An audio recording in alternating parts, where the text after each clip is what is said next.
চার ধরনের মানসিক অসুস্থতার এই লক্ষণগুলো আপনার মধ্যে আছে কিনা জেনে নিন। শারীরিক স্বাস্থ্যের বিষয়ে আমরা যত বেশি সচেতন, মানসিক স্বাস্থ্যের ব্যাপারে কিন্তু ততটা নই। বিশ্ব স্বাস্থ্য সংস্থার মতে বিশ্বে প্রতি 8 জনের একজন কোনো না কোনো মানসিক অসুস্থতা বয়ে বেড়ান।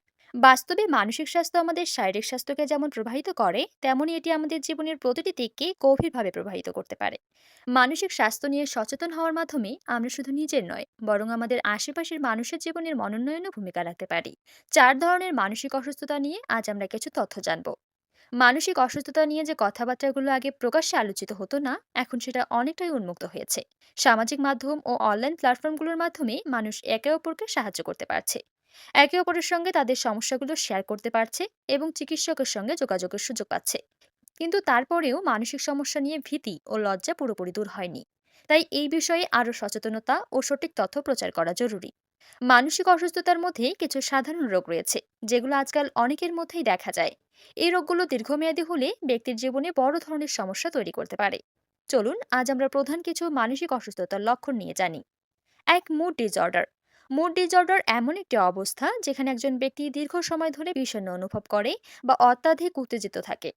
এটি সাধারণত ডিপ্রেশন, বাইপোলার ডিসঅর্ডার বা দীর্ঘস্থায়ী উদ্বেগের মতো সমস্যায় পরিণত হতে পারে।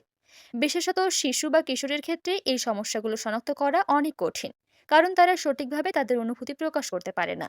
তাই যদি কাউকে দীর্ঘ সময় ধরে বিষণ্ণ বা উত্তেজিত দেখেন, তবে দ্রুত পেশাদারের সাহায্য নেওয়া উচিত। দুই, অ্যাংজাইটি ডিসঅর্ডার।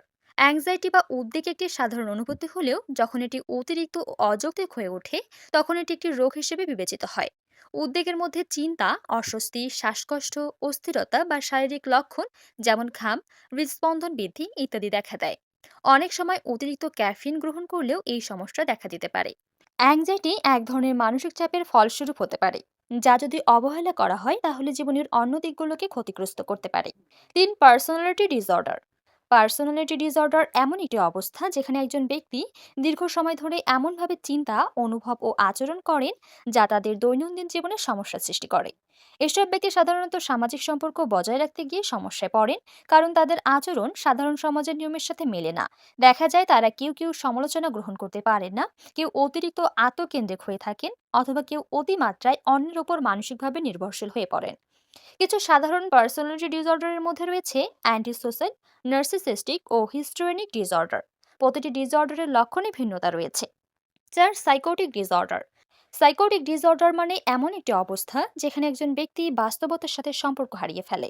বড় কোনো মানসিক আঘাত, জেনেটিক কারণ, মাদকাসক্তির কারণে এই সমস্যা দেখা দিতে পারে। এই ধরনের রোগে মানুষের বিভ্রম বা বিভ্রান্তি দেখা দিতে পারে। সিজোফ্রেনিয়া এর একটি সাধারণ উদাহরণ। এই রোগে আক্রান্ত ব্যক্তি সঠিকভাবে তার চারপাশের পরিস্থিতি বুঝতে পারে না এবং তার মধ্যে বিভিন্ন ধরনের ভুল ধারণা তৈরি হতে পারে। এক্ষেত্রে অবশ্যই সাইকোথেরাপি, কাউন্সেলিং ইত্যাদি চিকিৎসা দরকার হয়। একজন মনোরোগ বিশেষজ্ঞই এর সঠিক সমাধান দিতে পারেন। যে চার ধরনের মানসিক অসুস্থতা নিয়ে আমরা আলোচনা করলাম, সেগুলো প্রায় প্রতিটি কাউন্সেলিং থেরাপি নেওয়ার মাধ্যমে কমিয়ে আনা সম্ভব। মেডিটেশন বা রিল্যাক্সিং থেরাপিও ভালো কাজ করে। মানসিক স্বাস্থ্য ভালো রাখার জন্য নিয়মিত শারীরিক ব্যায়াম বা খেলাধুলা করা, সুষম খাবার খাওয়া, ঘুমের নিয়ম মেনে চলা, মানসিক চাপ নিয়ন্ত্রণ করা গুরুত্বপূর্ণ। অতিরিক্ত কাজ বা পড়ালেখার চাপ থাকলে তা থেকে মাঝে মাঝে বিরতি নিন। ভারসাম্যপূর্ণ জীবনযাপন করুন। তবুও মানসিকভাবে অসুস্থ বোধ হলে সাহায্য চাইতে সংকোচ বোধ করবেন না, কেননা মানসিক স্বাস্থ্যের সমস্যাগুলো সঠিক সময় চিহ্নিত করা এবং তাদের চিকিৎসা নেওয়া অত্যন্ত গুরুত্বপূর্ণ। কোনো ধরনের মানসিক রোগ একা একা চলে যায় না, এটি যথাযথ চিকিৎসা ও সহায়তার মাধ্যমে নিয়ন্ত্রণে আনা সম্ভব। তাই যদি আপনি বা আপনার পরিচিত কারোর মধ্যে মানসিক সমস্যার লক্ষণগুলো থেকে থাকে, তাহলে অবশ্যই চিকিৎসকের সঙ্গে যোগাযোগ করুন। স্বাস্থ্যকর জীবনযাপন করুন, সুস্থ থাকুন, ভালো থাকুন। ধন্যবাদ।